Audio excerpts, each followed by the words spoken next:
우리가 통계 파트에서 배우는 거가 이제 기억이 잘 안 나겠지만 통계 파트에서 배우는 거가 세 가지가 있어요. 이사 확률 분포와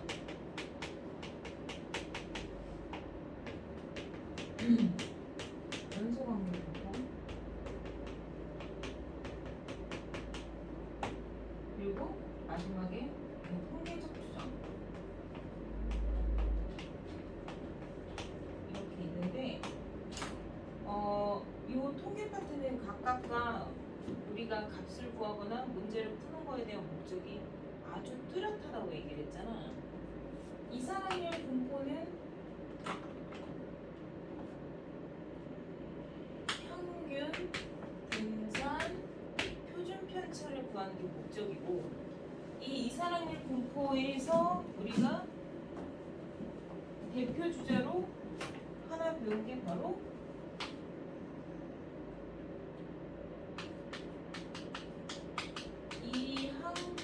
이항분포라는 것을 배운 거지. 그래서 이항분포로 표현하는 것에 대해서 표현을 해서 얘네들도 마찬가지로 이항분포의 평균, 분산, 표준 편차를 구하는 게 사실은 목적이었거든. 나중에 이제 또 다시 한 번 더 할 거야. 그리고 쭉 이어져서 가게 되면 확률 통계 파트는 더 이제 덩어리감이 훨씬 더 잘 생기거든. 그리고 어렵지가 않아. 요게 이제 연속 확률 분포가 되면 오히려 평균, 분산, 표준 편차는 가르쳐주고 연속 확률 분포는 이산 확률 분포와는 좀 다르게 얘는 구하는 게 목적이 뭐야? 확률 그리고 최고점 또는 최저점에 대한 컷 점수들을 구하는 것들이 주로 많이 나와. 근데 얘는 확률 구하는 게 목적이야. 그래서 확률 변수 x가 연속으로 가잖아. 그래서 a부터 b라는 범위에 대한 확률을 구하라 이런 걸 해서 내가 그래프를 그려서 정규 분포에 대한 확률을 구하는 걸 하는 거야. 그러니까 이 연속 확률 분포에서는 대표적으로 이제 정규 분포라는 걸 배운 거야. 이 정규 분포는 내추럴 n을 이용을 해서 얘는 평균과 분산을 가르쳐주고 마지막에 너희가 이 두 개를 합작해서 같이 푸는 문제가 나와. 응? 그래서 이항분포를 정규분포화하여 문제를 푼다. 이거 너희는 큰 수의 법칙 뭐 이런 식으로 나오는데 선생님 이걸 라플라스의 정리라고 해서 얘기를 해줬어. 그러니까 요거를 각각 배우고 요거에 대해서 접목하는 문제가 있다라는 거 정도까지만 한 거거든. 그러니까 별로 안 배우면 쌩판 모르는 얘기지만 배우고 나면 그렇게 어려운 얘기들은 아니에요. 자, 우리가 오늘 마지막에 해야 되는 이 통계적 추정이라는 게 이제 바로 뭐냐면 우리가 고등학교 과정에서 배우는 그걸 좀 쉽게 다가가서 설명을 하는 거면 그냥 대충 이제 이런 걸 알았어. 응? 그러면 내가 무언가에 대해서 조사를 했는데 그 조사한 자료가 믿을 만한 가치가 있는지 내가 제대로 조사한 거 맞아? 이제 이렇게 물어보는 거에 대한 형태라고 생각하면 돼. 이걸 조사한 걸 과연 믿을 수 있겠어? 라고 물어보는 거나 마찬가지야. 그래서 통계적인 추측을 해 가겠다는 거야. 그래서 여기서 우리가 배우고 구해야 되는 것들은 신뢰, 믿을 수 있어? 얼만큼? 99% 믿어도 돼. 95% 믿어도 돼. 뭐 내지는 이런 것처럼 신뢰 구간 또는 신뢰도에 대한 이야기를 하게 되고 모평균의 추정 범위라는 것을 배우게 됩니다. 자, 이제 이것을 선생님이 이제 설명을 하게 되면 그러니까 문제를 마지막에 푸는 건 어떤 단순한 공식에 근거해서 구하게 되는 거야. 근데 그 과정까지 조금 이해하는 거에 대한 얘기를 해야 되거든. 이 통계적 추정은 니네가 근사값과 참값이라는 것을 구분을 하냐? 정확하게 구체적으로 배운 적이 있냐고? 아니, 없어. 교과 과정이 옛날에는 중학교 2학년 과정이 있었거든? 참값과 근사값이라는 거가 교과 과정에 있었는데 그게 빠져버렸어. 지금 옆에 강의실에서 중학교 1학년 애들이 시험을 보거든? 근데 중학교 1학년 애들이 시험이 없어졌잖아. 니네들도 중1 때 시험 안 본 세대 아니야? 너희 중1 때 시험 봤니? 아, 학교에서? 그러니까 그게 원래 중간기말 다 보는, 그러니까 뭐라 그러지? 자유학기제 그거 안 하기 전에 그러니까 중1 때부터 졸라 빡세게 중간고사, 기말고사를 보는 상황이 되면 중학교 3년 동안 12번의 시험을 보게 되잖아. 그거가 불과 10년, 2013년이 마지막이었고 2013년, 2014년, 그러니까 7, 8년밖에 안 된 거야. 그러니까는 사실상 중학교 1학년 애들이 공부를 안 하는 거가 별로 안 되는 거거든. 무슨 말인지 알겠니? 그래서 쟤네들이 이제 1학년 과정을 다 마치고 내가 학원에서 자체적으로 1학년 1학기, 2학기 모든 과정을 복습을 했는데 어느 정도 배웠는지 시험을 보겠다. 학원에서 8번의 시험을 보겠다 라고 해서 지금 시험을 오늘 이번 주 일주일 내내 시험 보고 오늘 마지막으로 40분 딱 지켜서 보는 건데 2011년, 2012년, 2013년 이때 진짜 중학교 1학년 애들 봤던 시험지를 그대로 보거든? 너무 어렵대. 그러니까 그만큼 학력이라는 거가 되게 많이 떨어지는 상황들이 되는 거야. 시험을 안 보고 공부를 안 하면. 중학교 2학년 때 이런 게 있어. 옛날 과정에는 이게 빠져서 상용로그를 니네가 모르는 거야. 그러니까 상용로그를 할 때 선생님이 유효 숫자라는 말을 한 적이 있잖아. 이 유효 숫자라는 말이 이 과정에서 같이 들어있었던 거야. 참값과 근사값이라는 말에 유효 숫자라는 말까지 같이 배우는 단원이 있었어. 근데 그게 싹 빠져버린 거야. 그러니까는 지금처럼 이야기를 할 때 생뚱맞은 얘기를 너희는 해야 되는 거거든.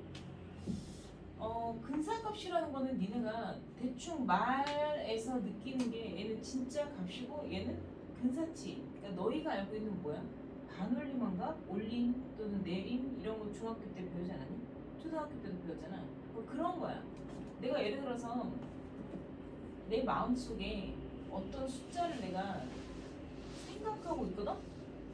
근데 얘를 1의 자리에서 반올림했더니 380이야. 내 말 이해해? 그럼 내가 말한 이 380은 근사값이야, 차값이야? 근사값이지. 내가 1의 자리에서 반올림해서 380이야 라고 얘기를 했어. 내가 마음속에 진짜 품고 있었던 숫자가 뭔지 니네 맞춰봐.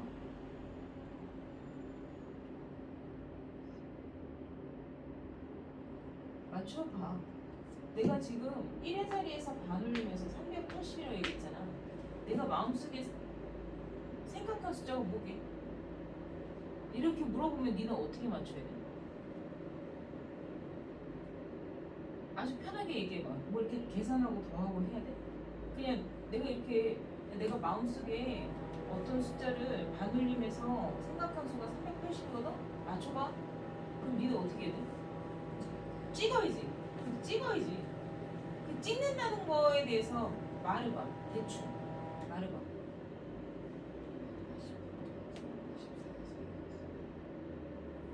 다시 잘 안 들려서 그러고 3번 뭐라고? 쟤는 380에서 384 사이에서 찍겠대. 납득이 돼? 너희 납득이 되냐고? 아 그럴 수 있겠다. 이렇게 납득이 되냐고? 지금 맞고 틀리고를 안 해서 그럴 수 있겠다 그랬어. 근데 어떤 애가 선생님이 마음속에 1의 자리에서 반올리면서 380이야 맞춰봐 그랬더니 저쪽에 있는 애가 196이야 이랬어. 그럼 납득이 돼?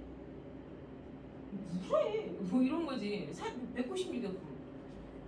야 미쳤냐? 380이라고 이 새끼야. 뭐 이렇게 얘기가 될 거 아니야.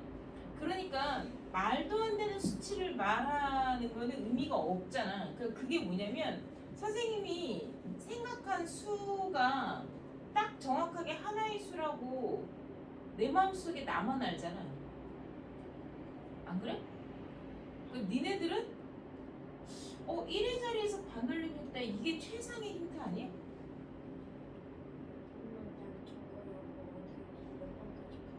거기 써져 있는 대로만 하면 되잖아. 그냥 절반만 해. 그러니까 할 수 있는 것까지만, 파닉스까지 할 수 있는 것만 하고 수학해. 수학 몇 장?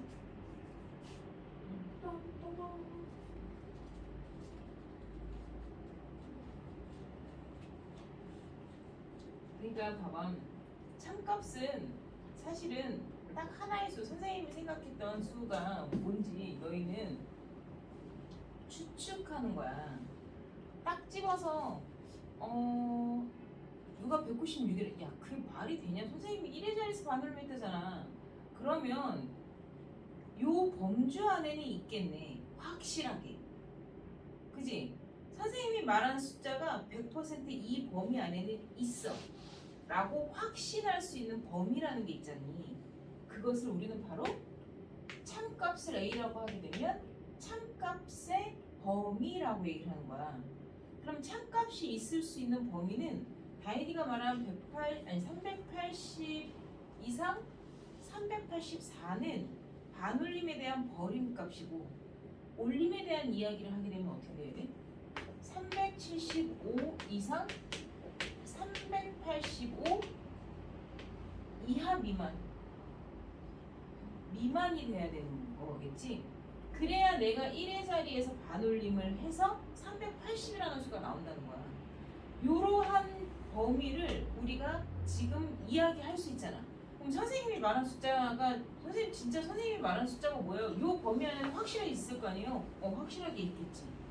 내가 말한 내 마음속의 숫자는 나만 아는 거야. 내가 말을 안 하면 끝까지 모르는 거야. 그지? 근데 분명히 이 범위 안에 확실하게 있어. 이 범위 안에 확실하게 있다는 걸 100% 확신할 수가 있잖아.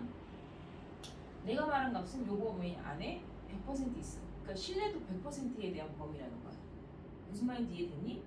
요 참값의 범위를 내가 A라고 했을 때 375와 385라는 값은 어떻게 나온 거냐면 얘들아, 근사값인 380이라는 내가 말한 반올림에서 얻은 380이라는 근사값이 있었잖아. 거기에 사실은 얘는 부동호가 중학교 때는 참값의 범위가 정수에 대한 이야기이기 때문에 는이 안 들어가. 근데 우리는 는이 들어가서 배우게 될 거야. 요 근사값에서 반올림이라는 걸 했잖니. 반올림이라는 건 1의 자리에서 반올림을 하는 건 0부터 4까지는 버리고 5부터 9까지는 올려주는 개념이잖아. 그러니까 5만큼이 플러스 마이너스가 되는 거야. 누굴 기준으로? 380보다 작은 5부터. 그러니까 375가 나왔을 거 아니야. 380보다 큰 5라는 385 여기. 그지? 요 5라는 범위 안에서 버리거나 올렸다는 얘기지. 여기는 버린 범위고 여기는 올림의 범위가 되잖니. 그러니까 반올림이 됐을 거 아니야. 내 말 이해됐어? 요 범위를 우리는 빼고 더한 상태가 돼. 요 5만큼 차이가 난다는 게 바로 뭐냐면 오차. 다시 말해서 380이라는 근사값에서 참값이라는 범위가 있을 수 있는 최대 오차의 범위라는 거야. 이게 10만큼 차이가 날 리가 없다는 거 아니야. 왜? 반올림을 했다 했으니까. 내 말 이해돼? 이것을 오차의 최대 허용 범위라고 얘기하거든. 무슨 말인지 이해하니? 최대 오차 허용 범위라고 얘기하는데, 요거를 중학교 애들한테는 오차의 한계라고 얘기를 했었어. 오차가 생겨봐야 반올림한 건 5, 2 내로 차이가 생겨. 선생님이 실질적으로 생각했던 숫자는 379였어. 379였는데 380이라고 당연히 반올림을 했잖니. 반올림을 380이 됐잖니. 그러니까 나는 오차가 1밖에 안 난 거야. 그지? 뭔 얘기인지 이해해?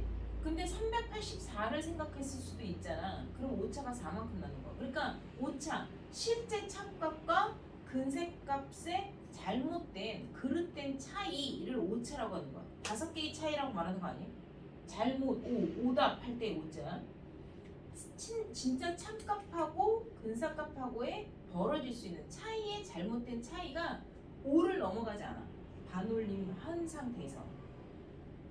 이해했어? 요거를 원래는 오차 한계라고 그냥 쉽게 생각하면 돼. 요걸 원래는 최대 허용 오차 범위라고 얘기를 해. 요거는 좀 고등학교 때 와서 이제 그렇게 얘기하는데 말이 어렵잖아. 이제 요런 걸 우리가 원래는 중학교 때 2학년 때 배워. 그러면 우리가 이제 이거를 생각하기가 좀 쉽거든 얘들아. 응? 잘 봐. 이 통계적 추정은 요즘에 빅데이터라는 얘기를 하잖아. MBTI 선생님도 했는데 그 MBTI가 옛날에부터 있었대.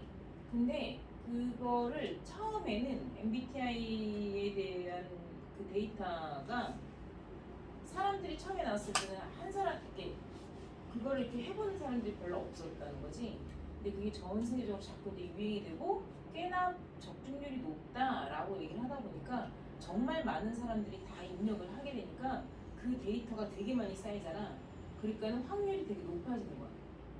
선생님이 어저께 그러게 이걸 설명하려고 일부러 그 찾아본 건 아닌데 내가 요즘에 MSG 워너비에 약간 꽂혔거든. 근데 원래 이동희를 좋아했어. 근데 이동희가 MSG 워너비가 돼서 조금 더 좋아진 케이스인 거지. 그래서 어저께 일 끝나고 상담이 끝나고 11시 반에 집에 가서 야식을 시켜놓고 영화를 한 편 마침 봤는데 이동희가 나오는 걸 찾아서 보게 됐는데 그런 빅데이터에 대한 얘기였어.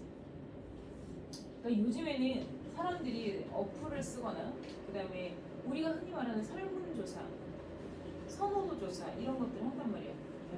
거기다 놓고 저기 10분 후에 저쪽 피아노실에 시험지 또 선생님 갖다 놨거든? 그거 이따가 10분 후에 애들 나눠주고 또 시험 보게 해. 그 빅데이터가 점점 자료들이 많이 쌓이잖아. anyway. 그럼 그건 집에서 해야지. 이제 그만하고 수학하라니까. 이게 데이터가 계속 쌓이면 그 데이터를 이용해서 우리가 실생활에 적용을 해야 되는 게 필요한 거야. 투자를 한다거나 아니면 과거의 전적에 그런 사람들이 많았더라. 뭐 이런 거 있잖아.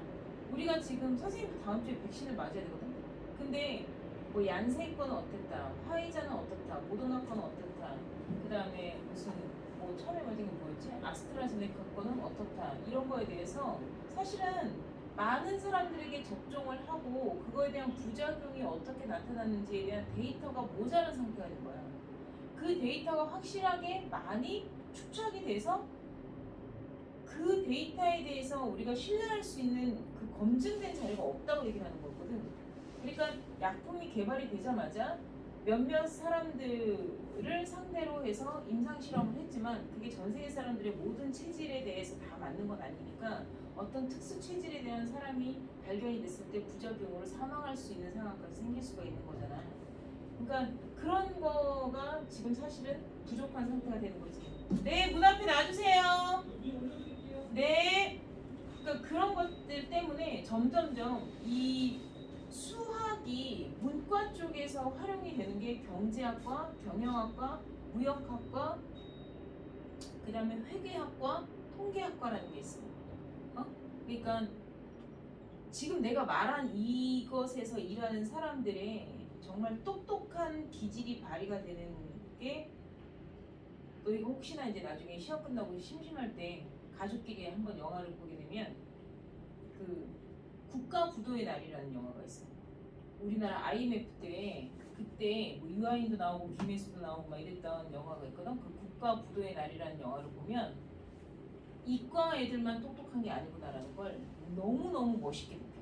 거기서 보면 물론 나라가 쫄딱 망하는 얘기긴 한데 그 몇몇 이기적인 사람들에 의해서 나라가 빚더미에 올라앉은 상태에 대한 얘기야. 되게 좀 가슴 아픈 얘기긴 한데 그 안에서 이 금융 쪽에서 일을 하는 그 담당하는 사람들, 너 그 영화를 보면서 와 경영학과나 경제학과 뭐 그다음에 금융 쪽에서 일하는 금융 감독이 뭐 이런 사람들은 이과 계열은 아니거든 사실은. 근데 그런 사람들이 거기서 이제 그런 역할을 김혜수가 해. 근데 데이터 자료를 보는 거야. 홍콩에서 어떤 일이 있었고 대만에서 어떤 일이 있었고 그쪽의 상황에서 주식이 어떻게 돌아가고 금융적인 위기가 어떻게 되고 우리나라가 이렇게 되면 뭐 어떻게 대한 추측이야. 사실은 이렇게 상황이 몰려오니까 우리나라가 곧 일주일 안에 부도를 맞게 될 것이다. 채권들이 돌아가는 상태가 이렇다. 그러니까 예측을 하는 거거든. 그 예측에 대한 적중률이라는 거가 야, 너 그거 믿을 수 있어? 이제 이렇게 되는 거야. 근데 100% 확신합니다라는 거는 사실상 보여지지 않는 이상 모르는 거잖아. 그러니까는 뭉개지는 거야. 그 사람의 의견이. 너 따위가 뭐 이제 이런 식으로. 그러니까 권력으로서 뭉개지고 결국에 나라가 부도를 맞는 얘기가 나오는데 나중에 진짜 한번 봐봐. 되게 선생님도 물론 문과 애들을 폄하하거나 문과 애들을 별로 이렇게 대학교 가서 잘못된 어떤 애들이 이제 문과충, 문충 이제 이렇게 비하하는 얘기들을 하지만 난 문과 애들을 그렇게 생각한 적은 한 번도 없거든. 진짜 걔네들은 너무너무 대단한 애들이라고 생각을 해. 세상에 없던 걸 창조해내는 애들이잖아. 거의 반신들 같아 진짜. 응? 근데 약간 문과 쪽인데 이과 쪽인 두뇌가 막 돌아오면서 그런 거에 대한 내가 전혀 모르는 세계에 대한 데이터, 그러니까 그게 돈의 흐름이지 한마디로. 그런 걸 보고 그 돈의 흐름이 국내에서 국외 또는 해외 전체, 전 세계적인 돈의 흐름을 판단하는 사람들도 있을 거 아니야. 그런 걸 보면서 너무 멋있다, 되게 똑똑하다, 막 되게 멋져 보였거든. 그러니까 우리가 사실은 그 통계학과라는 애들이 이런 걸 배우는 거에 가장 기본적인 걸 정말 가장 기본적인 걸 배우고 대학을 간다는 개념이야. 그러니까 이게 문과에 있는 거야. 이게 확률과 통계라는 거에 이게 문과 쪽에 있는 거야. 그래서 그러니까 이 통계적 추정이 사실상 맨 마지막에 얘기를 하는 거는 우리가 실질적으로 접했을 때 최근에 가장 많이 너희가 접하는 게 뭐냐면 대통령 지지율, 그 다음에 야당 지지율, 그러니까 여당에 대한 지지율 뭐 이런 거 있잖아. 지금 처음에 우리 정부가 들어서서 문재인 정부가 들어서면서부터 여당에 대한 지지율이 80 몇 %였단 말이야. 그러다가 점점 뭐 부동산 정책이나 나라 하는 꼴이나 뭐 코로나로 인한 대응 정책이나 이런 주먹구구식인 정책 때문에 이제 국민들의 반감이 굉장히 많이 커졌단 말이야. 우리가 사는 게 실질적으로 너무 힘들게 느껴지니까 그런 거에 대해서 이제 야당과 여당에 대한 국민에 대한 지지율 조사를 한단 말이야. 또는 시청률 조사라는 걸 하게 된다고. 요즘에 시청률이 잘 나오는 게 뭐지? 스리생투. 뭐 그런 거 있잖아. 그러니까 그런 거에 대한 시청률을 조사하는데 반면에 간동거랑 얼마 전에 뭐지? 멸망이 집으로 들어왔던가? 그거 있었어. 그 둘 다 망했거든. 망하고 있는 중이고 하나는. 그러니까 그런 식의 어떤 드라마에 대한 시청률이 뭐 한 자릿수를 찍었다는 둥, 아예 0%에 가깝다는 둥. 근데 우리 집은 시청률 조사 대상이 아니잖아. 근데 더 웃긴 게 뭐냐면 대통령 지지율 같은 거를 갤럽 리서치에서 조사했습니다. 이렇게 나오는 걸 보면 너희는 잘 모르겠지만 지지율 이렇게 그래프만 나오거든. 지지율 그래프만 이렇게 나오다가 밑에 조사 대상 인원이 나와. 그럼 불과 20대에서 50대 500명 대상으로 조사밖에 안 했어. 나라가 전체 5천만인데 500명밖에 대상을 전화 안 하고 전화로 설문을 해. 그러니까 꼴랑 500명밖에 조사를 안 해놓고 그것이 마치 전 국민에 대한 의견인 것처럼 이렇게 얘기를 한단 말이야. 야 그럼 저걸 어떻게 믿어? 저거 믿을 만한 기관에서 조사한 거 맞아? 오차율이 얼마야? 이런 얘기를 한단 말이야. 응? 오차율이 얼마냐? 뭐 이제 이런 얘기를 하는 거거든. 어저께 선생님이 본 영화에서도 오차율 5% 이내에 대한 데이터, 빅데이터 뭐 이제 이런 얘기가 나온단 말이야. 그럼 거의 95%가 맞는다는 거거든. 응? 그러니까 그런 거에 대해서 우리가 가장 기본적으로 확인하는 작업들을 하는 거야. 이 통계적 추정이라는 걸 하게 되면 그러니까 용어가 헷갈리면 안 돼.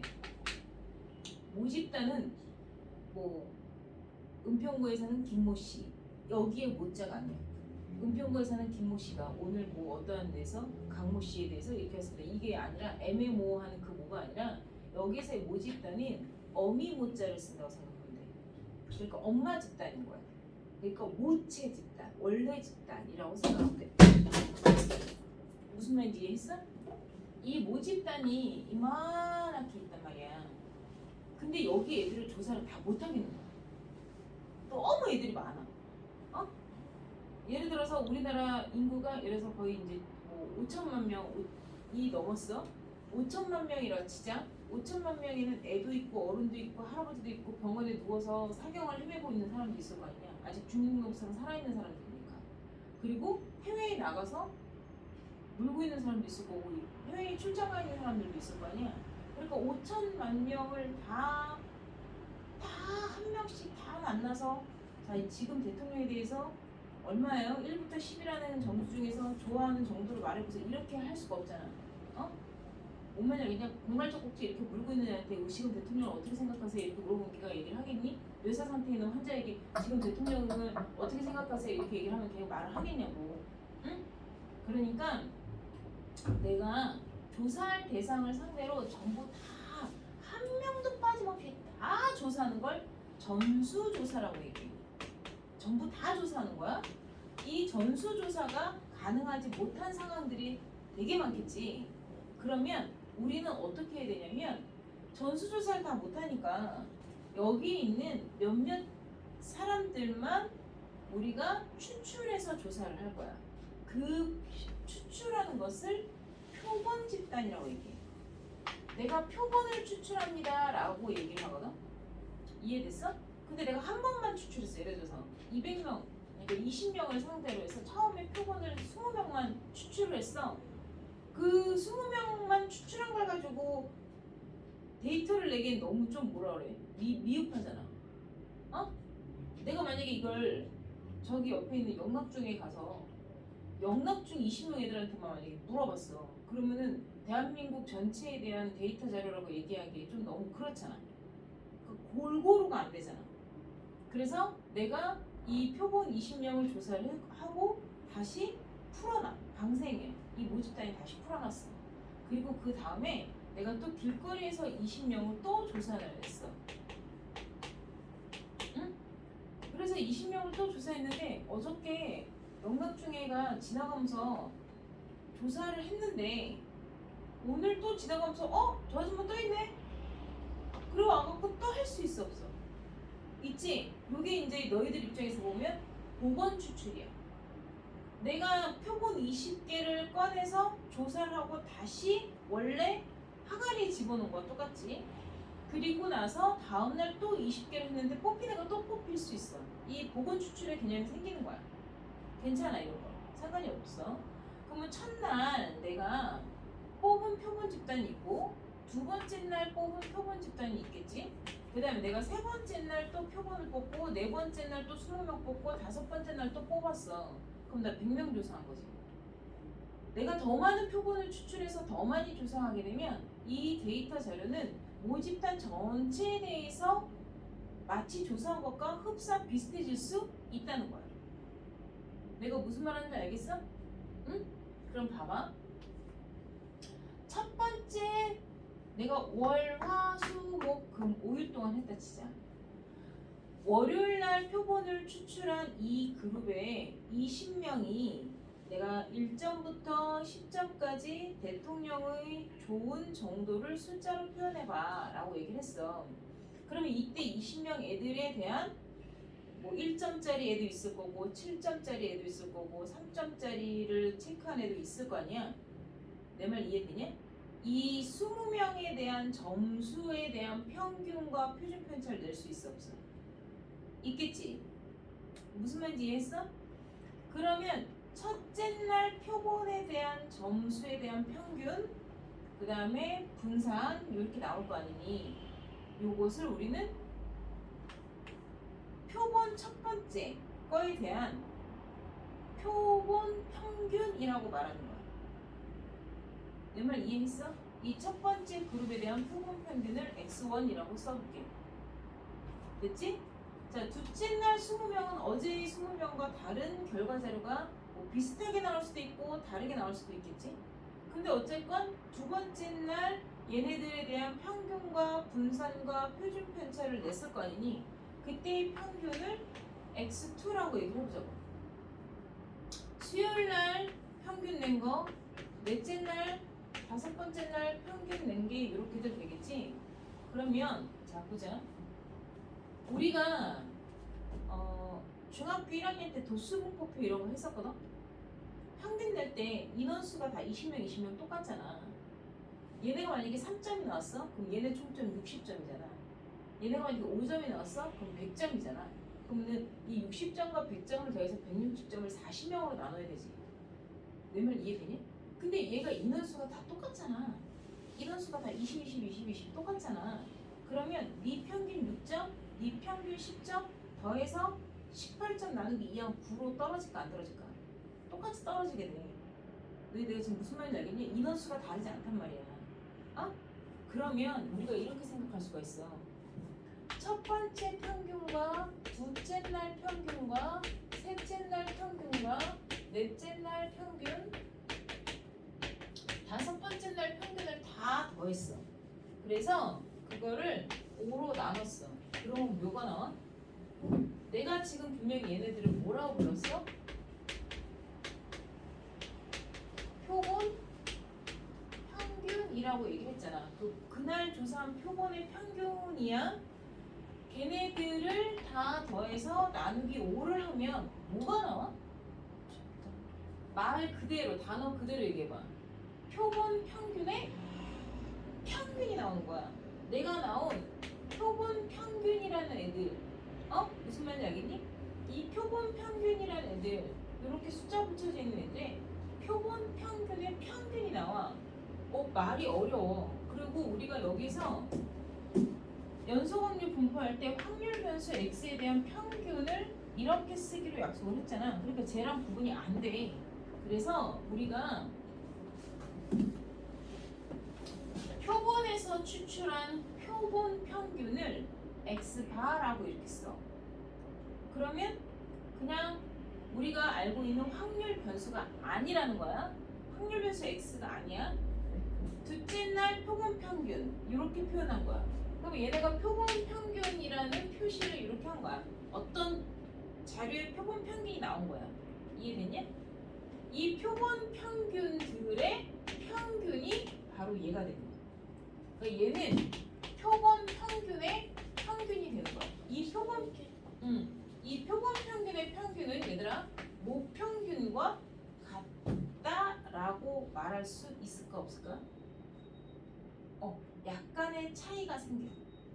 그런데 자, 잘 들어야 돼. 내가 표본 평균이라는 거를 모평균이다라고 이꼴이라고 말은 못하겠지만 리미트, 극한, 아주 비슷해. 그 오차가 거의 없어 라고 얘기하는 거야. 우리가 지금 해야 되는 게 바로 뭐냐면 이 표본 평균 또는 이 표본 평균 말하는 거야. 이 표본 평균의 평균은 모평균과 거의 이꼴이라고 우리는 생각하고 배우면 돼. 응? 내 말 이해되니? 자, 어떤 얘기를 하는 거냐면 문제를 풀 때 니네가 되게 헷갈려 하는 것 중에 하나가 표본 평균의 평균이 꼭 모평균이에요? 맞아. 표본 평균의 평균은 모평균이기 때문에 우리가 표본들을 추출하는 것이 어느 정도 데이터가 나왔을 때 그거를 전체화시킨 평균처럼 이야기할 수가 있다라고 생각을 하면 돼. 그런데 좀 더 확실하게 해둘 게 뭐냐면 내가 이미 모집단에 대한 조사가 다 끝났어. 내가 모집단에 대한 조사가 다 끝나서 평균과 분산인 표준 이게 아예 나와버렸어. 정기분포가 아예 나와버렸어. 응? 그럼 모집단 전체에 대한 전수조사를 했던 뭘 했던 모집단 전체에 대한 평균과 분산이 이미 데이터가 나와 있는 상태에서 내가 표본 하나 추출했어. 그러면 이때의 표본 평균은 모평균에 대한 것과 동일시하게 문제를 푸는 거야. 내 말 이해되니? 그런데 얘가 안 나왔어. 안 나오고 표본 평균에 대한 이야기들을 하게 되는 거야. 그러면 내가 표본 평균의 평균은 모평균 맞는데 표본 평균의 평균은 모평균이 맞는데 이 표본 평균 하나만 보고 모평균이라고 말할 수 있냐고. 아니야 그건 아니야 이제 이렇게 얘기를 하는 거야. 응? 근데 문제를 나중에 이제 읽게 되면 좀 더 구분이 명확해져. 그러니까 지금 우리가 얘기를 하고자 하는 건 뭐냐면 기호를 먼저 잘 봐봐. 이렇게 썼다는 건 모집단이야. 모집단의 확률 변수를 말하는 거야. 내가 전구를 만드는 회사야. 어? 근데 하루에 5,000개씩 전구를 생산해. 그러면 전구 한 개의 수명이라는 게 있잖아. 전구 한 개의 수명이 예를 들어서 100시간입니다. 그러면 이건 확률 변수야. 전구 한 개의 수명을 확률 변수 x라 하였습니다. 이렇게 나오는 거나 마찬가지야. 내 말 무슨 말인지 알겠니? 그런데 얘가 이미 정규 분포 m, 시그마 제곱을 따라. 근데 내가 여기서 n개의 표본을 추출했어. 저렇게 20개의 표본을 한번 내가 추출을 했어. 그러면 이 표본을 추출한 얘 말하는 거야. 얘. 표본 평균은 어떤 정규 분포를 따라갑니까? 이렇게 물어보는 거지. 내 말 이해되냐? 모평균이 이미 나와 있는 거야. 모평균과 모집단에 대한 데이터 자료가 이미 나와 있어. 그 상태에서 내가 300개 또는 20개 또는 50개의 표본을 한번 추출했단 말이야. 표본을 꺼낸 그 표본 집단에 대한 정규 분포를 얘기해봐. 그러면 모평균에 대한 평균이 그대로 따라온다 생각하면 돼. 이미 전체 집단에 대한 모을 게 다 나왔으니까 내가 얘를 구해서 쟤를 까는 게 아니라 쟤가 나와 있는 상태에서 얘는 그대로 평균이라는 게 어그러지지 않아. 똑같아. 단, 표준 편차가 더 작아져. 왜냐면 전체 대상이 아니기 때문에. 표준 편차가 좀 더 작아져. 이런 얘기를 하는 거야. 표준 편차가 좀 더 작아진데 얼마큼 작아져? 표준 편차는 시그마잖아. 표준 편차가 추출한 루트 n분의 시그마로 작아져. 그러니까 그것을 제곱한 게 분산이 되는 거야. 요게 특징이야, 얘들아. 표본 평균은 모집단의 평균을 따라간다고 생각하면 돼. 그래서 요거를 구체적으로 쓰게 되면 표본 평균의 평균은 모집단 거가 되는데 원래 모집단의 분산은 시그마 제곱이잖아. 그리고 모집단의 표준 편차는 시그마잖아. 그런데 표본 평균에 대한 표준 편차는 원래 모집단에 대한 시그마를 루트 n으로 나눈 값이야. 요만큼이 더 작아져. 자, 표준 편차가 작아진다는 건 기복 차이가 크지 않다. 내가 아까 얘기했잖아. 5,000개를 상대로 하게 되면 기복 차이가 이렇게 크게 날 수 있어. 왜냐면 불량품도 많이 나오고 정상품도 많이 나올 수가 있어. 그런데 내가 그 중에서 50개만 표본을 추출하게 되면 평균이 달라지진 않는데 이렇게 된다. 평균이 달라지진 않아. 평균은 어차피 똑같이 나와. 비슷하게 나와. 이런 얘기야. 평균이 달라지진 않는데 아무래도 개수가 적다 보니까 최상품도 덜 섞이고 무슨 말인지 알겠니? 불량품도 덜 섞일 거야. 내가 무슨 말 하는지 알겠어? 그러니까 이렇게 조금 표본들은 바뀌어 라고 얘기하지만 평균에 대한 수치가 달라지진 않아. 이 얘기를 하는 거야. 내가 지금 무슨 말 하는지 알겠니? 그래서 우리가 요 정도가 이제 이해가 되면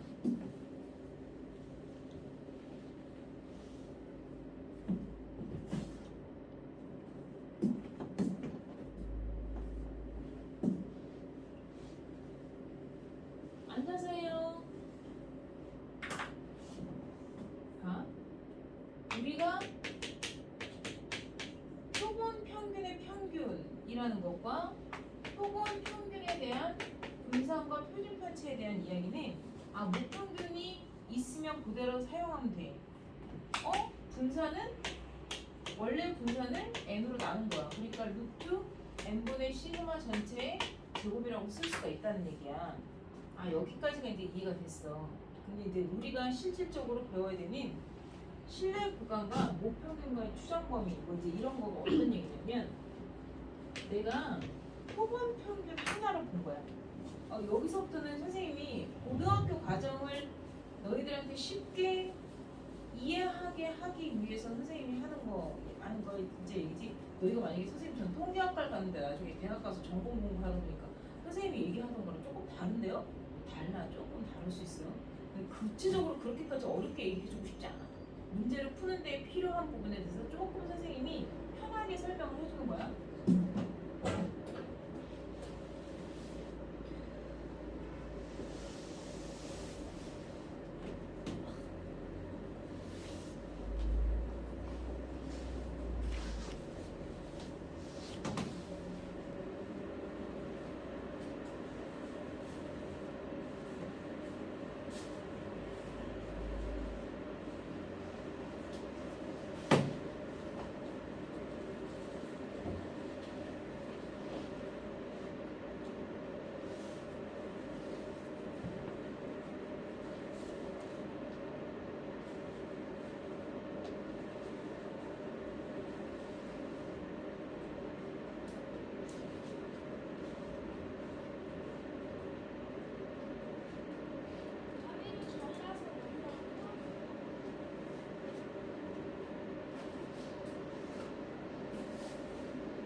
내가 이렇게 써놓은 건 표본 집단에 첫날 거, 예를 들어서 둘째 날 거, 이렇게 하면 셋째 날 거, 이게 넷째 날 거, 이게 다섯째 날 거 이렇게 있다 그랬잖아.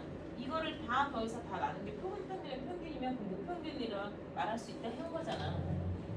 근데 내가 이렇게 생각하면 돼요. 얘네들의 평균을 낸 거는 무평균이야. 그거는 실제 값이야. 거의 참값이야. 이렇게 생각하면 돼. 근데 내가 이걸 자료를 다 조사한 데이터 자료를 막 들고 가다가 이 마지막 날 거 파일이 뚝 떨어졌어. 자료가 뚝 떨어졌어. 내 말 이해돼? 그러니까 내가 모르고 그러고 가고 있었어. 근데 뒤에서 다은이가 오다가 선생님 이거 떨어뜨렸어요 라고 이걸 딱 주워서 보려고 본 건 아니에요. 주워서 주려고 했는데 드리면서 보니까 마지막 날 선생님이 조사한 5번째 표본에 대한 정규 분포가 10,2의 제곱이라고 이렇게 써 있었어. 그럴 수 있잖아. 뭔 얘기인지 이해돼? 그러면 요거 자료 하나만 보고 모평균을 추정할 수 있을까 없을까? 라는 거야. 그러니까 사실은 정확한 것을 전달을 하기에는 너희들한테 너무 복잡하니까 선생님 지금 이렇게 얘기를 하는 거야. 내가 이렇게 자료를 하나 떨어졌어. 그러니까 표본 평균의 평균. 말이 되게 어려워서 그래. 쟤는 표본 평균의 평균이고, 그럼 얘는 실제 모평균이나 마찬가지야. 모집단에 대한 모평균이라는 게 있고, 표본 평균이라는 게 있어. 표본 평균. 그 다음에 표본 평균의 평균이 있는 거고, 모 표준 편차가 있어. 이거는 당연히 모집단에 대한 데이터 자료에서 나온 거겠지. 그럼 모 표준 편차가 있고, 표본 표준 편차가 있어. 그 다음에 표본 평균의 표준 편차가 있어.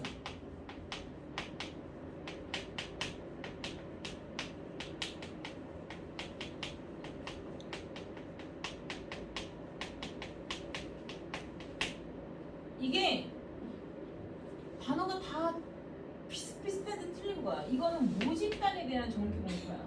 이거는 표본 평균에 대한 정규 분포를 얘기하는 거야. 얘는 표본 하나에 대해서 내가 표본 저거 하나 나온 거 x1이라고 나와 있는 이런 표본 하나에 대한 정규 분포야. 이해했어? 거기에서의 그 표본에서의 평균 이런 거야. 그리고 얘네는 이 5개를 다 평균을 내면 얘네들 5개에 대한 표준 편차도 나와. 나올 거 아니야. 그거에 대한 얘기야. 그래서 문제를 풀 때 얘네 세 개를 원래는 다 각자 다 구분해서 문제를 풀려고 하면 너무 헷갈려. 그래서 요 두 개를 그냥 같은 거 취급해서 풀어. 뭔 얘기인지 알겠냐? 요게 표본 평균의 표준 편차가 바로 표본 평균의 표준 편차가 바로 얘거든. 응? 그러니까 너 이거를 막 너무 따지고 들면 너무 어려워. 너무 헷갈려. 아주 미묘한 부분에 대해서. 그러니까 그런가 보다 하면 돼. 응? 그럼 봐봐. 내가 이게 자료를 5번째 날 자료를 가지고 가다가 흘렸어. 그럼 5번째 자료에서 내가 구한 평균값 분산이라는 게 분명히 있거든? 오? 선생님이 조사한 거는 이렇네. 요거 하나야. 요거 하나. 요 표본 집단 하나를 보고 선생님이 조사한 그 자료 전체 모집단에 대한 데이터가 어떻게 나올 것인지 다은이가 추정할 수 있다는 거야. 그러니까 산업 스파이들이 이런 거 자료 하나만 가지고 빼내서 쟤네들에 대한 데이터를 분석을 할 수가 있을 수도 있다는 거야. 그 기밀이 완전히 다 노출되는 건 뭐 끝장나는 거고. 무슨 말인지 알겠냐? 그러니까 왜 벤치마킹을 한다고 하지만 요건 소스 하나를 가지고 자기네들이 아주 핵심 기술을 하나만 뽑아내. 뭐 이런 얘기를 하잖아. 무슨 얘기인지 알겠어? 그러니까 그런 것처럼 봐봐. 내가 요거 하나만 보면 얘를 우리는 그것의 표본 평균이지 표본 평균의 평균이 아니잖아. 진짜 모평균이 나온 게 아니거든. 그러면 이렇게 자료 흘린 거 표본 평균 하나 보고 내가 모평균을 추정해 가보자는 뜻이야. 그러면 얘가 근사값의 역할을 하는 거야. 그리고 내가 모평균을 추측해 보자는 거야. 그럼 이 모평균이라는 것은 아까 얘기한 것처럼 참값의 범위처럼 이렇게 부등호가 얘는 양쪽에 는이 다 들어가. 그러면 얘가 조사한 표본 평균 10이라는 거가 바로 근사값의 역할을 하는 거야. 그리고 거기서 빼고 더해서 오차의 한계를 더해주는 거야. 그러면 분명히 이 자료가 아무리 이렇게 나왔어도 얘네들의 모집단에 대한 실제 평균이 이렇게 나왔는데 쟤네 모집단의 실제 평균이 200 이렇게 나오고 있어? 얼토당토하게 그렇게 나올 리는 없다는 얘기야. 얘네가 평균이 아무리 그 모집단 20명에 대해서 조사한 거야. 또 50명에 대해서 조사했는데 걔네들의 평균이 10이고 분산이 이 정도 나온 거 봤을 땐 그래도 모평균이 적어야 8에서 12 정도까지 되지 않겠어? 이런 식으로 얘기를 하는 거지. 말도 안 되게 그 230이 나온다는 게 말이 돼? 뭐 이렇게 된다는 거야. 내가 무슨 말 하는지 알겠냐고. 얘네들을 조사한 걸 하나도 잃어버리지 않고 다 데이터를 분석을 하게 되면 실제 모평균이 나오는 거나 마찬가지란 말이야. 그게 아니라 내가 자료 조사한 거에 대한 하나에 대한 대상을 보고 모평균을 추정해 갈 수 있다는 거야. 그러니까 내가 아까 말한 대로 지금 현 정부에 대한 호감도를 조사를 하는데 20대부터 40대, 50대에 해당하는 500명 상대로만 조사를 해놓고 전 국민인 것처럼 다 있냐 얘기를 할 수가 있는 거야. 내가 뭔 얘기하는지 알겠니? 그게? 그러니까 요게 바로 뭐냐면 우리가 오차의 한계라고 얘기하는 이게 엄밀히 따져서 얘기를 하면 모평균이라는 거는 내가 알고 있는 표본 평균이 근사값처럼 역할을 하고 거기에서 오차의 한계를 빼고 더해주는 거야. 여기 다 고정이에요. 그럼 오차의 한계가 선생님이 바로 뭐예요? 1의 자리에서 반올림한 거 그거야. 1의 자리에서 반올림하는 거에 대한 의미가 우리가 플러스 마이너스 5라고 얘기를 했잖아. 이거가 원래는 나오는 과정이 되게 조금 길어 말이. 근데 너희는 그걸 안 배웠으니까 생략을 하고 그냥 암기를 해야 되는 거야. 어떻게 하느냐? 내가 조사한 표본에 대해서 나온 표본의 표준 편차라는 게 나오잖아. 표본 표준 편차. 그게 루트 n분의 시그마란 말이야. 내가 50명을 상대로 조사했습니다. 뭐 이런 거 나와. 이걸 모 표준 편차를 쓰던 표본 표준 편차를 쓰던 상관없어. 루트 n분의 시그마라는 거가 오차의 이처럼 적용이 되는 거야. 그런데 그럼 이걸 내가 몇 퍼센트를 믿을 수가 있어요? 오차 한계를 줄여주면 줄여줄수록 내가 아까 얘기했잖아. 내가 플러스 마이너스 5라고 얘기한 건 1의 자리에서 반올림 한 거지. 내가 말한 380이 만약에 10의 자리에서 반올림 한 거면 어떡할 거야? 내가 원래 아까 379를 얘기했다 그랬지. 379를 10의 자리에서 반올림하게 되면 어떻게 돼? 400이 되잖아 얘들아. 그러면 내가 말한 379보다 400이 아까 내가 379를 1의 자리에서 반올림을 하면 오차가 1밖에 안 났잖아. 380이었으니까. 그지? 근데 내가 10의 자리에서 반올림을 하게 되면 400이라는 근사값이 나오기 때문에 갭 차이가 21이나 더 발생을 하지. 그러니까 오차가 점점 벌어지게 되잖아. 반올림한 자릿수가 올라갈수록. 내 말 이해돼? 그러니까 이게 무슨 얘기냐면 오차의 한계가 적어지면 적어질수록 실질적인 참값이 들어갈 수 있는 범위는 줄어들겠지. 응? 실질적인 참값이 있을 수 있는 범위가 줄어든다는 건 나쁜 의미가 아니에요.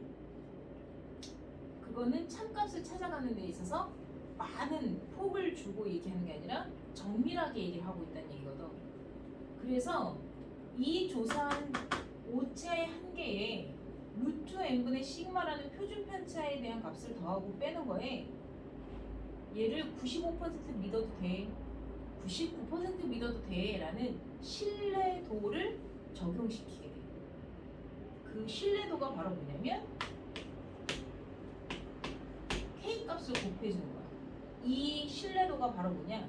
니네가 앞에서 연속 확률 분포 배웠을 때 선생님이 제일 중요하다고 얘기한 몇 값이야. n 플러스 몇 시그마에 해당하는 그 몇 값이 확률을 의미하게 되잖아. 그 몇 값이 1 시그마냐 2 시그마냐에 따라서 모평균의 추정 범위가 95%냐 99%가 되는 거야. 근데 이 K 값을 너희들한테 내가 분명히 물었어. 그 몇 값을 너희들이 외울 필요가 있다 없다? 없다. 이 시그마가 0.4772 이런 거 안 외워도 돼. 나는 하도 많이 했으니까 외우고 있는 것뿐이고 니네들은 몰라도 되는 거야. 다 가르쳐줘. 그러니까 다시 말해서 이게 뭐냐면 모평균의 추정 범위가 봐. 어떤 뜻인가 봐봐. 표본 평균 하나에 대해서 정규 분포를 나타냈단 말이야. 이게 내가 흘린 마지막 날 거의 표본 평균에 대한 표본 평균 하나에 대한 자료 데이터야. 그게 평균이 10이야. 그지? 그런데 내가 확률이 99% 신뢰도로 얘기를 하고 싶단 말이야. 그러면 99%면 99%면 0.99잖아. 0.99를 나누기 2를 하는 거야. 내 말 이해되냐? 0.99를 나누기 2를 해서 둘이 똑같이 나눠가는 거야. 내 말 이해돼? 그러면 이게 0.48이라고 얘기해보자. 예를 들어서 간단하게 반올림을 해서 그러면 이게 0.48에 해당하는 확률, 0.48에 해당하는 확률 이렇게 나왔어. 0.48에 해당하는 몇 값이라는 게 있잖아. 그게 예를 들어서 2.5 시그마의 2.5 값이라고 하면 여기 값은 m 플러스 2.5의 미 시그마. 너 거의 시그마가 있었을 거 아니야. 그게 루트 n분의 네 걸로 있었다는 얘기야. 내가 그거를 100명을 상대로 조사했었으면 루트 100분의 저 시그마 2가 올라오면 된다는 거야. 그럼 똑같이 간격이 동일해야지 되는 거잖아. 그러니까 여기서는 n- 몇 시그마 이렇게 나오는 거야.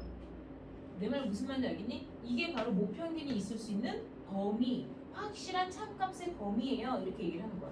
그리고 여기서부터 여기까지의 길이를 내가 뭐라고 했어? 지금 길이라고 얘기했지? 이 길이를 우리가 믿을 수 있는 신뢰 구간, 모평균이 반드시 그 구간에 있어 라고 말하는 신뢰 구간이라고 얘기하고, 여기서부터 여기까지 길이는 어떻게 구해야 큰 수 빼기 작은 수 하면 되잖아. 큰 수 빼기 작은 수, 이게 바로 신뢰 구간의 길이야.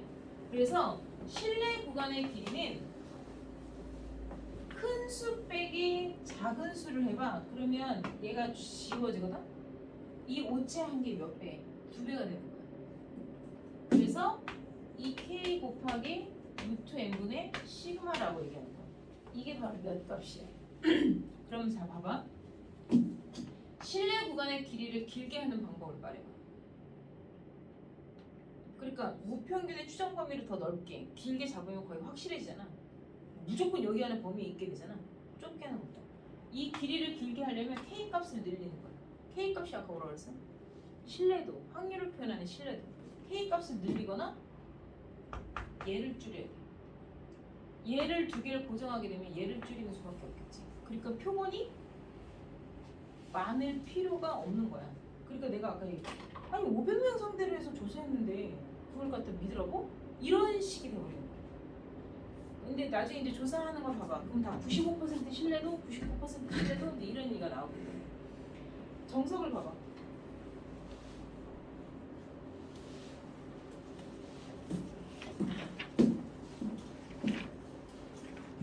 여기 이제 앞에 이제 그런 얘기가 쭉 나오는 거고.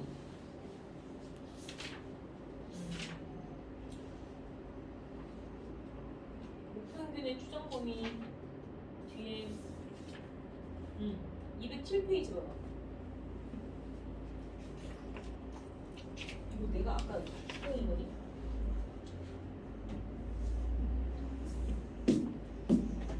자, 207페이지 보면요.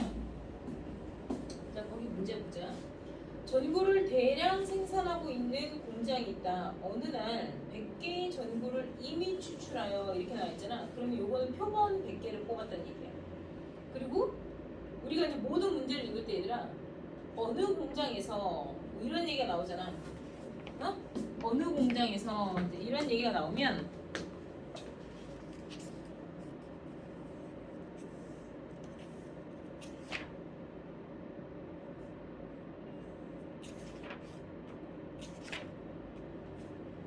그 어느 공장에서 이런 얘기가 나오는 건 전부 다 모집단에 대한 얘기예요. 어느 뭐 이런 얘기가 나오는 건 다 모집단에 대한 얘기예요.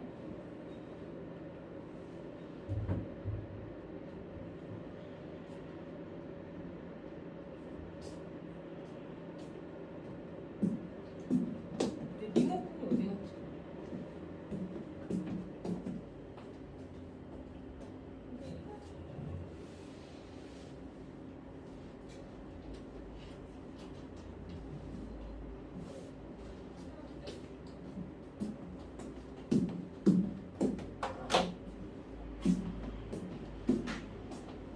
자, 거기에서 지금 어느 공장이 있는데 어느 날 100개의 전구를 추출하였습니다.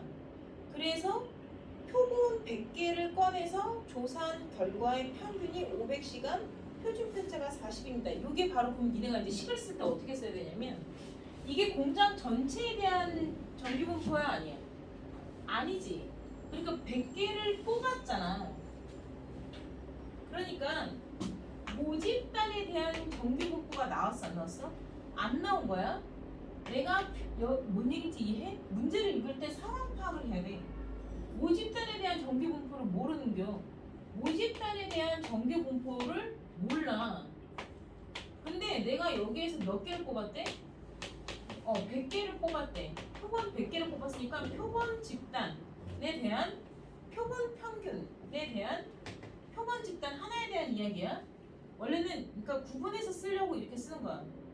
뭔 얘기인지 알겠냐? 표본이라고. 표본에 대한 이 평균이 전기분포 지금 뭐였지? 500시간이었니? 맞아? 500시간 그 다음 뭐야? 40? 40의 제곱이 나왔습니다. 이렇게 얘기하는 거야. 그러니까 원래는 이게 이제 표본에 대한 이야기를 하고 있는 거잖아. 내 말 이해해? 이렇게 표본을 100개씩 10번을 뽑았대? 그 얘기를 하는 게 아니라 표본 하나를 뽑은 거에 대한 이야기에 대한 정규분포가 이렇게 나왔습니다. 이때 뭐래? 모평균을 추정해봐 이런 얘기 나오지. 그때 1번 신뢰도가 95%인 모집단의 평균 수명을 추정하세요.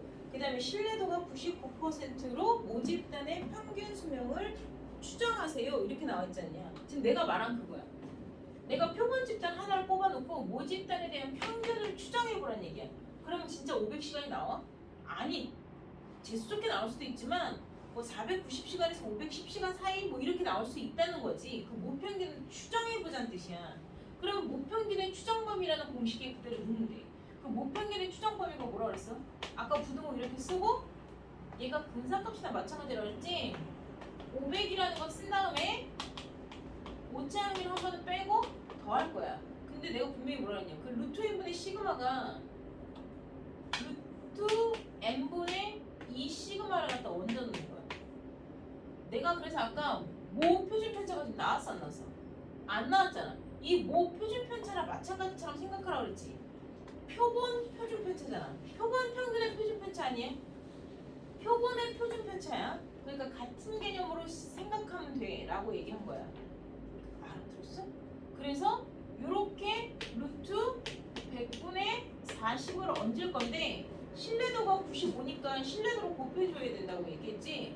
그 신뢰도 95%, 99% 여기다가 0.95 곱하고 여기다가 0.95 곱하라는 게 아니라 95%에 대한 신뢰도와 99%에 대한 신뢰도가 나온다고.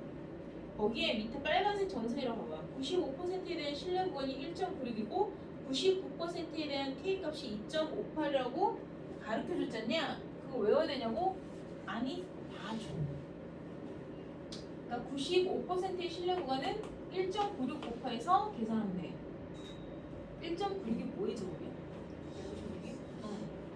얘가 똑같이 2.58 우리가 왜 이 시그마 값은 0.477 이렇게 외우고 있지만 그 이 시그마보다 조금 높단 말이야. 그러니까 걔네가 그걸 2.6으로 반올림을 해서 줄 수도 있고 3이라고 줄 수도 있어. 그러니까 외울 필요는 없어.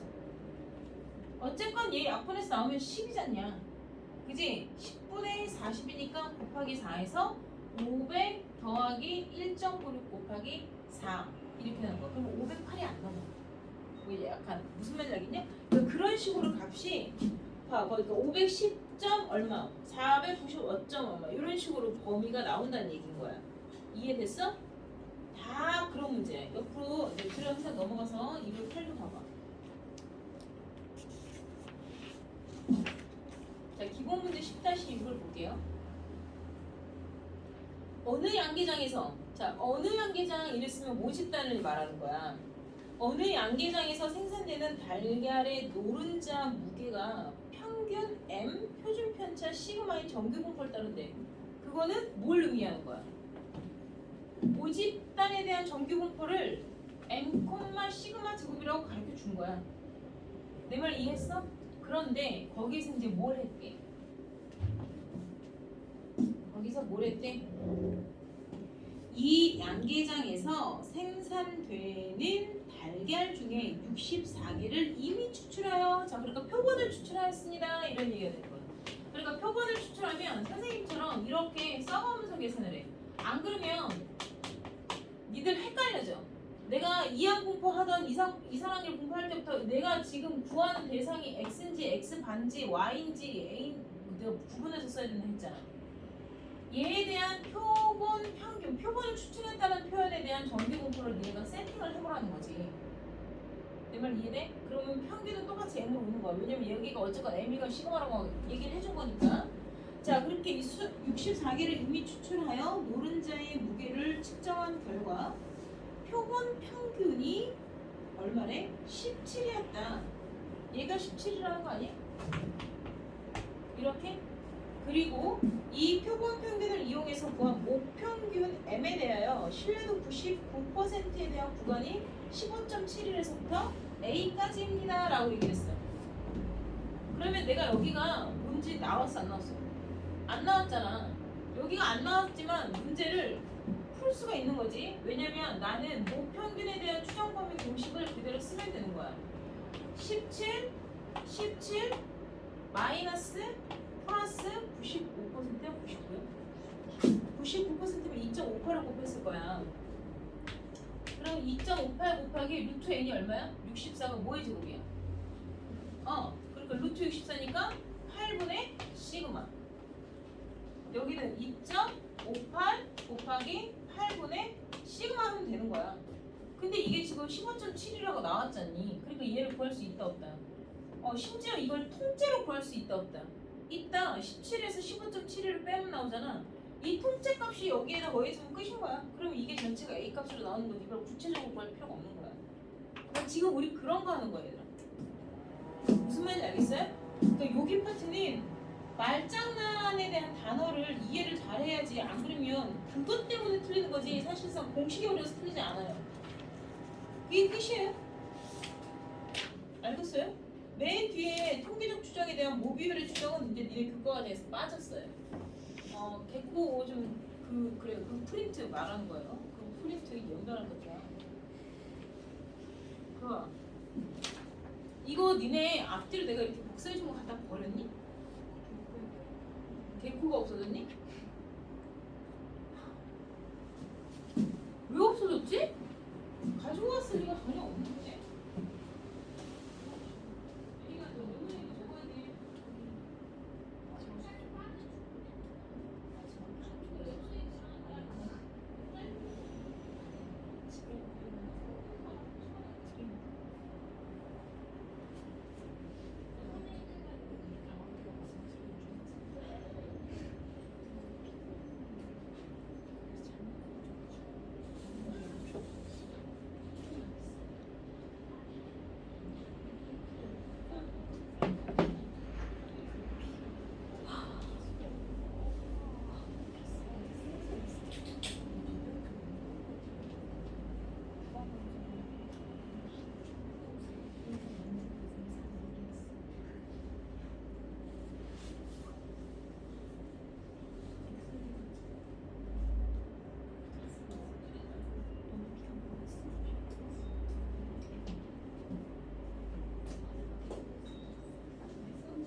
일단 아니 너 이거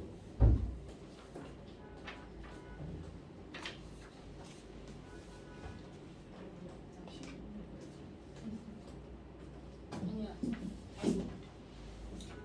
뒤에 봐.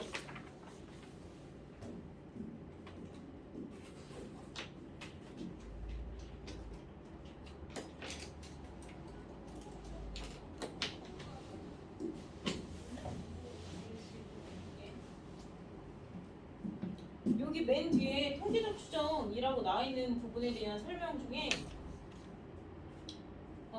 목평균의 추정 범위라고 나와 있는 것까지 지금 아까 다 선생님이 설명했잖아. 이때 K는 신뢰도 그거 별로 안 어렵다니까. 그리고 그 밑에 왜 모비율, 흡연 비율 뭐 이렇게 나와 있는 거 보이냐?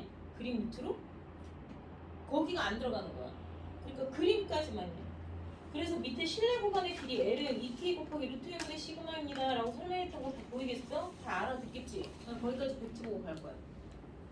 오케이 바리? 지금 여기까지만 백지를 보고 갈게요. 진아야 나 이거 좀 꺼줘.